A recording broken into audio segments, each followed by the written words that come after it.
नमो भगवते वासुदेवाय। नमस्कार दोस्तों, स्वागत है आपका अपने चैनल हिंदू पर टीवी पर। दोस्तों, वैशाख महीने की पूर्णिमा तिथि 23 मई 2024 गुरुवार के दिन पड़ रही है। इस दिन बुद्ध पूर्णिमा भी है। साथ ही पूर्णिमा पर पीपल वृक्ष की पूजा का बहुत महत्व है। इसे पीपल पूर्णिमा के नाम से भी जाना जाता है। हिंदू धर्म में पूर्णिमा तिथि को बहुत ही शुभ माना जाता है। इस दिन स्नान, दान, पूजा और व्रत का महत्व है। इसी के साथ पूर्णिमा के दिन को सत्यनारायण पूजा के लिए उत्तम माना जाता है। पूर्णिमा के दिन घर पर सत्यनारायण पूजा का अनुष्ठान करने पर भगवान सत्यनारायण का आशीर्वाद बना रहता है और घर पर सुख समृद्धि बनी रहती है। आइए जानते हैं सत्यनारायण व्रत की पूजा विधि और कथा के बारे में। वीडियो को शुरू करने से पहले वीडियो को लाइक करें और चैनल को सब्सक्राइब करें। श्री सत्यनारायण व्रत की पूजा विधि। वीरवार को वैशाख पूर्णिमा के दिन सुबह जल्दी उठकर स्नान करें। वैसे तो पूर्णिमा तिथि पर नदी स्नान का महत्व है, लेकिन नदी स्नान संभव न हो तो आप घर पर ही नहाने के पानी में थोड़ा सा गंगा जल मिलाकर स्नान कर ले। इसके बाद पूजा के लिए एक चौकी पर पीले रंग का कपड़ा बिछाकर इसके ऊपर सत्यनारायण भगवान की प्रतिमा स्थापित करें। चौकी के चारों ओर केले के पत्ते भी बांधे। चौकी के पास शुद्ध जल से भरा एक कलश रखें और घी का दीपक जलाएं। अब षोडोपचार विधि से भगवान सत्यनारायण की पूजा करें। फल फूल आदि अर्पित कर सत्य भगवान कथा का पाठ करें। कथा के बाद आरती करें और फिर प्रसाद का वितरण करें। प्रसाद के रूप में इस दिन आटे का चूर्ण, पंचामृत, मौसमी फल, मिष्ठान और तुलसी दल आदि जरूर रखें। आइए जानते हैं सत्यनारायण की कथा के बारे में। श्री सत्यनारायण व्रत कथा का पहला अध्याय। एक समय की बात है, नैषण्य तीर्थ में शौनकादि 80,000 ऋषियों ने श्री सूत जी से पूछा, हे प्रभु, इस कलयुग में वेद विद्या रहित मनुष्यों को प्रभु भक्ति किस प्रकार मिल सकती है तथा उनका उद्धार कैसे होगा? हे मुनि श्रेष्ठ, कोई ऐसा तप बताइए जिससे थोड़े समय में पुण्य मिले और मनवांछित फल भी मिल जाए। इस प्रकार की कथा सुनने की हम इच्छा रखते हैं। सर्व शास्त्रों के ज्ञाता सूत जी बोले, हे वैष्णव में पूज्य, आप सभी ने प्राणियों के हित की बात पूछी है, इसलिए मैं एक ऐसे श्रेष्ठ व्रत को आप लोगों को बताऊंगा जिससे नारद जी ने लक्ष्मी नारायण जी से पूछा था और लक्ष्मीपति ने मुनि श्रेष्ठ नारद जी से कहा था। आप सब इसे ध्यान से सुनिए। एक समय की बात है, योगी राज नारद जी ने दूसरों के हित की इच्छा के लिए अनेक लोगों में घूमते हुए मृत्युलोक में आ पहुंचे। यहाँ उन्होंने अनेक योनियों में जन्मे प्राय सभी मनुष्यों को अपने कर्मों द्वारा अनेक दुखों से पीड़ित देखा। उनका दुख देख नारद जी सोचने लगे कि कैसा यत्न किया जाए कि जिससे करने से निश्चित रूप से मानव के दुखों का अंत हो जाए। इसी विचार पर मनन करते हुए वह विष्णु लोक में आ गए।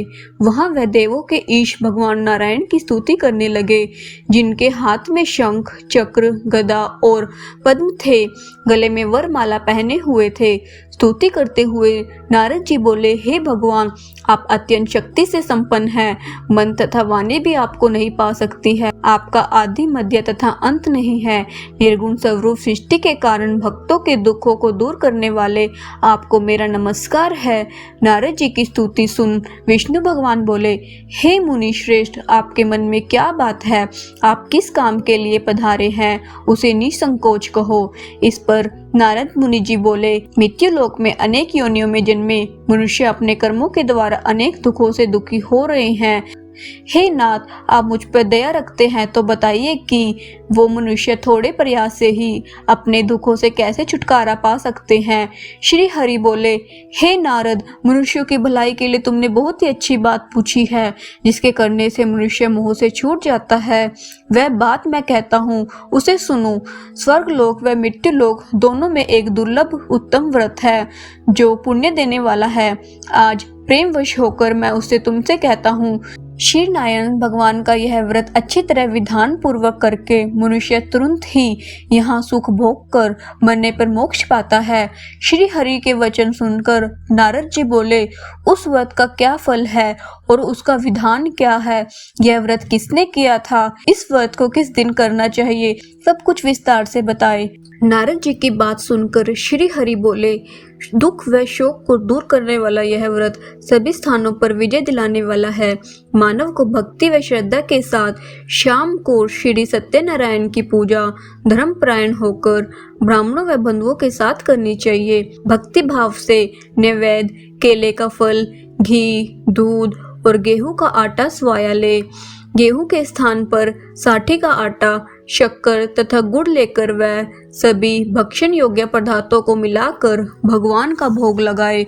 ब्राह्मणों सहित बंधु बांधवों को भी भोजन कराए। उसके बाद स्वयं भोजन करे, भजन कीर्तन के साथ भगवान की भक्ति में लीन हो जाए। इस तरह से सत्यनारायण भगवान का यह व्रत करने पर मनुष्य की सारी इच्छाएं निश्चय रूप से पूरी होती है। इसी कलिकाल अर्थात कलियुग में मृत्यु लोक में मोक्ष का यही एक सरल उपाय बताया गया है।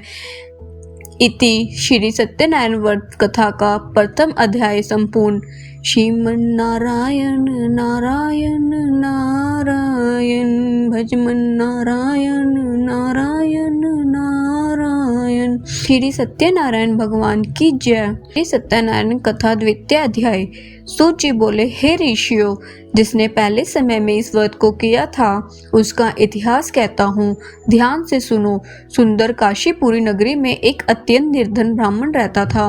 भूख प्यास से परेशान वह धरती पर घूमता रहता था।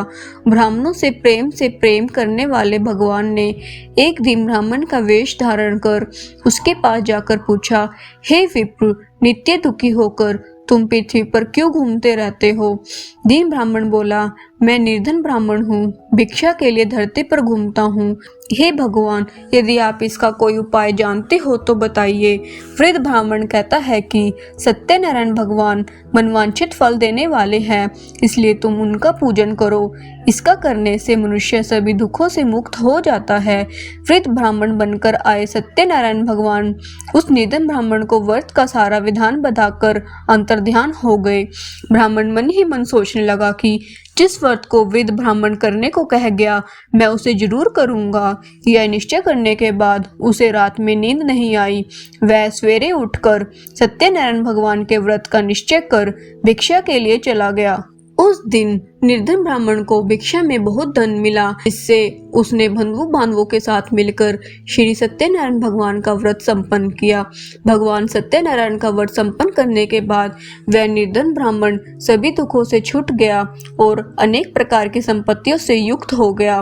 उसी समय यह ब्राह्मण हर माह इस व्रत को करने लगा। इस तरह से सत्यनारायण भगवान के व्रत को जो मनुष्य करेगा वह सभी प्रकार के पापों से छूटकर मोक्ष को प्राप्त होगा। जो मनुष्य इस व्रत को करेगा वह सभी दुखों से मुक्त हो जाएगा। सूत जी बोले, इस तरह से नारद जी से नारायण जी का कहा हुआ श्री सत्यनारायण व्रत को मैंने तुमसे कहा। हे विप्रो, मैं अब और क्या कहूँ? ऋषि बोले, हे मुनिवर, संसार में इस विप्र से सुनकर और किस किस से इस व्रत को किया है, हम सब इस बात को सुनना चाहते हैं, इसलिए हमारे मन में श्रद्धा का भाव है। सूत जी बोले, हे मुनियों, जिसने इस व्रत को किया है वह सब सुनो। एक समय वही विप्र धन व ऐश्वर्य के अनुसार अपने बंधु और बांधवों के साथ इस व्रत को करने को तैयार हुआ। उसी समय एक लकड़ी बेचने वाला बूढ़ा आदमी आया और लकड़ियां बाहर रखकर अंदर ब्राह्मण के घर में गया। प्यास से दुखी वह लकड़हारा उनको व्रत करता देख विप्र को नमस्कार करके पूछने लगा कि आप क्या कर रहे हो तथा इसे करने से क्या फल मिलेगा, कृपया मुझे बताइए। ब्राह्मण ने कहा कि सब मनोकामनाओं को पूरा करने वाला यह सत्यनारायण भगवान का व्रत है। इनकी कृपा से मेरे घर में धन और धान्य आदि की वृद्धि हुई है। विप्र से सत्यनारायण व्रत के बारे में जानकर लकड़हारा बहुत प्रसन्न हुआ। चरणामृत लेकर वह प्रसाद खाने के बाद वह अपने घर गया। लकड़हारे ने भी अपने मन में संकल्प किया कि आज लकड़ी बेचने से जो धन मिलेगा उसी से श्री सत्यनारायण भगवान का उत्तम व्रत करूंगा। मन में इस विचार को ले बूढ़ा आदमी सिर पर लकड़ियां रखकर उसे नगर में बेचने गया, जहां धनी लोग ज्यादा रहते थे। उस नगर में उसे अपनी लकड़ियों का दाम पहले से 4 गुना अधिक मिलता है। बूढ़ा प्रसन्नता के साथ दाम लेकर केले, शक्कर, घी, दूध, दही और गेहूं का आटा ले और सत्यनारायण भगवान के व्रत की अन्य सामग्रियां लेकर अपने घर गया। वहां अपने बंधु बांधवों को बुलाकर विधि विधान से सत्यनारायण भगवान का पूजन और व्रत किया। इस व्रत के प्रभाव से वह बूढ़ा लकड़हारा धन पुत्र आदि से युक्त होकर संसार के समस्त सुख भोग अंतकाल में बैंकुंठ धाम चला गया। श्री सत्यनारायण व्रत कथा का द्वितीय अध्याय संपूर्ण। श्रीमन नारायण नारायण नारायण भजमन नारायण नारायण नारायण। श्री सत्यनारायण भगवान की जय। सत्यनारायण व्रत कथा का तीसरा अध्याय। सूत जी बोले, हे श्रेष्ठ मुनियों, अब आगे की कथा कहता हूँ। पहले समय में उल्कामुख नाम का एक बुद्धिमान राजा था। वह सत्यवक्ता तथा जितेंद्रिय था। प्रतिदिन देव स्थानों पर जाता और निधनों को दंड देकर उनके कष्ट तो दूर करता था। उसकी पत्नी कमल के समान मुख वाली तथा सती साध्वी थी। भद्रशिला नदी के तट पर उन दोनों ने श्री सत्यनारायण भगवान का व्रत किया। उसी समय साधु नाम का एक वैश्य आया। उसके पास व्यापार करने के लिए बहुत सा धन भी था। राजा को व्रत करते देख वह विनय के साथ पूछने लगा, हे राजन, भक्ति भाव से पूर्ण होकर आप यह क्या कर रहे हैं? मैं सुनने की इच्छा रखता हूँ, तो आप मुझे बताइए। राजा बोला, हे साधु, आपने बंधु बांधवों के साथ पुत्र आदि की प्राप्ति के लिए एक महाशक्तिमान श्री सत्यनारायण भगवान का व्रत व पूजन कर रहा हूँ। राजा के वचन सुन साधु आदर से बोला, हे राजन, मुझे इस व्रत का सारा विधान कहिए। आपकी कथा अनुसार मैं भी इस व्रत को करूँगा। मेरी भी संतान नहीं है और इस व्रत को करने से निश्चित रूप से मुझे संतान की प्राप्ति होगी। राजा से व्रत का सारा विधान सुन व्यापार से निवृत्त होकर वह अपने घर गया। साधु वैश्य ने अपनी पत्नी को संतान देने वाली इस व्रत का वर्णन कह सुनाया और कहा कि जब मेरी संतान होगी तब मैं इस व्रत को करूंगा। साधु ने इस तरह के वचन अपनी पत्नी लीलावती से कहे। एक दिन लीलावती पति के साथ आनंदित हो संसारिक धर्म में प्रवृत्त होकर सत्यनारायण भगवान की कृपा से गर्भवती हो गई। 10वें महीने में उसके गर्भ से एक सुंदर कन्या ने जन्म लिया। दिनों दिन वह ऐसे बढ़ने लगी कि जैसे शुक्ल पक्ष का चंद्रमा बढ़ता है। माता पिता ने अपनी कन्या का नाम कलावती रखा। एक दिन लीलावती ने मीठे शब्दों में अपने पति को याद दिलाया कि आपने सत्यनारायण भगवान के जिस व्रत को करने का संकल्प किया था उसे करने का समय आ गया है। आप इस व्रत को करिए। साधु बोला कि हे प्रिया, इस व्रत को मैं उसके विवाह पर करूंगा। इस प्रकार अपनी पत्नी को आश्वासन देकर वह नगर को चला गया। कलावती पिता के घर में रह रही विधि को प्राप्त हो गई। साधु ने एक बार नगर में अपनी कन्या को सखियों के साथ देखा तो तुरंत ही दूत को बुलाया और कहा कि मेरी कन्या के योग्य वर देख कर आओ। साधु की बात सुनकर दूत कंचन नगर में पहुंचा और वहां देखभाल कर लड़की के सुयोग्य वाणिक पुत्र को ले आया। सुयोग्य लड़के को देख साधु ने बंधु बांधवों को बुलाकर अपनी पुत्री का विवाह कर दिया। लेकिन दुर्भाग्य की बात यह थी कि साधु ने अभी भी श्री सत्यनारायण भगवान का व्रत नहीं किया। इस पर श्री भगवान क्रोधित हो गए और श्राप दिया कि साधु को अत्यधिक दुख मिले। अपने कार्य में कुशल साधु बनिया जमाई को लेकर समुद्र के पास स्थित होकर रत्नासारपुर नगर में आया। वहां जाकर दामाद ससुर दोनों ने मिलकर चंद्रकेतु राजा के नगर में व्यापार करने लगे। एक दिन भगवान सत्यनारायण की माया से एक चोर राजा का धन चुराकर भाग रहा था। उसने राजा के सिपाहियों को अपना पीछा करते देख चुराया हुआ धन वहां रख दिया जहां साधु अपने जमाई के साथ ठहरा हुआ था। राजा के सिपाहियों ने साधु वैश्य के पास राजा का धन पड़ा देखा तो वह ससुर जमाई दोनों को बांधकर प्रसन्नता से राजा के पास ले गया और कहा कि उन दोनों चोरों को हम पकड़ लाए हैं, आप आगे की कार्रवाई की आज्ञा दे। राजा की आज्ञा से उन दोनों को कठिन कारावास में डाल दिया और उनका सारा धन भी उनसे छीन लिया गया। श्री सत्यनारायण भगवान से श्राप से साधु की पत्नी भी बहुत दुखी हुई। घर में जो धन रखा था उसे भी चोर चुरा ले गया। शारीरिक तथा मानसिक पीड़ा व भूख प्यासी से अति दुखी हो अन्न की चिंता में कलावती के ब्राह्मण के घर गई। वहां उसने श्री सत्यनारायण भगवान का व्रत होते देखा। फिर कथा भी सुनी। वह प्रसाद ग्रहण कर वह रात को घर में वापस आई। माता ने कलावती से पूछा कि हे पुत्री, अब तुम कहाँ थी? तेरे मन में क्या है? कलावती ने अपनी माता से कहा, हे माता, मैंने एक ब्राह्मण के घर में श्री सत्यनारायण भगवान का व्रत देखा। कन्या के वचन सुन लीलावती भी भगवान के पूजन की तैयारी करने लगी। लीलावती ने परिवार व बंधुओं सहित सत्यनारायण भगवान का पूजन किया और उनसे वर मांगा कि मेरे पति तथा जमाई शीघ्र घर आ जाए। साथ ही यह भी प्रार्थना की कि हम सबका अपराध को क्षमा करे। श्री नारायण भगवान इस व्रत से संतुष्ट हो गए और राजा चंद्रकेतु को सपने में दर्शन देकर कहा कि हे राजन, तुम उन दोनों वैश्यों को छोड़ दो। तुमने उनका जो धन लिया है उसे वापस कर दो। अगर ऐसा नहीं किया तो मैं तुम्हारा धन, राज्य व संतान सभी को नष्ट कर दूंगा। राजा को यह सब कहकर वह अंतर्ध्यान हो गए। प्रातःकाल सभा में राजा ने अपना सपना सुनाया। फिर बोले कि बड़े पुत्रों को कैद से मुक्त कर सभा में लाओ। दोनों ने आते ही राजा को प्रणाम किया। राजा मीठी वाणी में बोला, हे मान भावों, भाग्यवश ऐसा कठिन दुख तुम्हें प्राप्त हुआ है, लेकिन अब तुम्हें कोई भय नहीं है। ऐसा कह राजा ने दोनों को नए वस्त्राभूषण भी पहनाए और जितना धन उनका लिया था उससे 2 गुना धन वापस कर दिया। दोनों वैश्य अपने घर को चल दिए। इति श्री सत्यनारायण व्रत कथा का 3रा अध्याय संपूर्ण।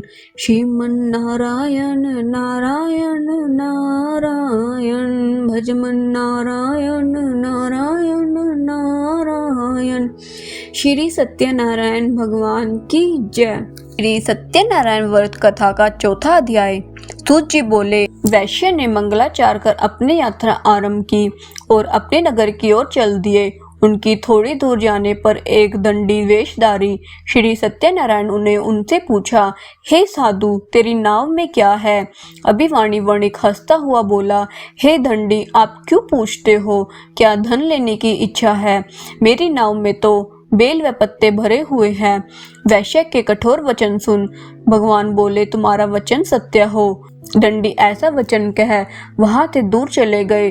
कुछ देर जाकर समुद्र के किनारे बैठ गए। दंडी के जाने के बाद साधु वैश्य ने नित्य क्रिया के पश्चात नाव को ऊंची उठते देख अचंबा माना और नाव में बेल पत्ते आदि देख वह मूर्छित हो जमीन पर गिर पड़ा। मूर्छा खुलने पर वह अत्यंत शोक में डूब गया।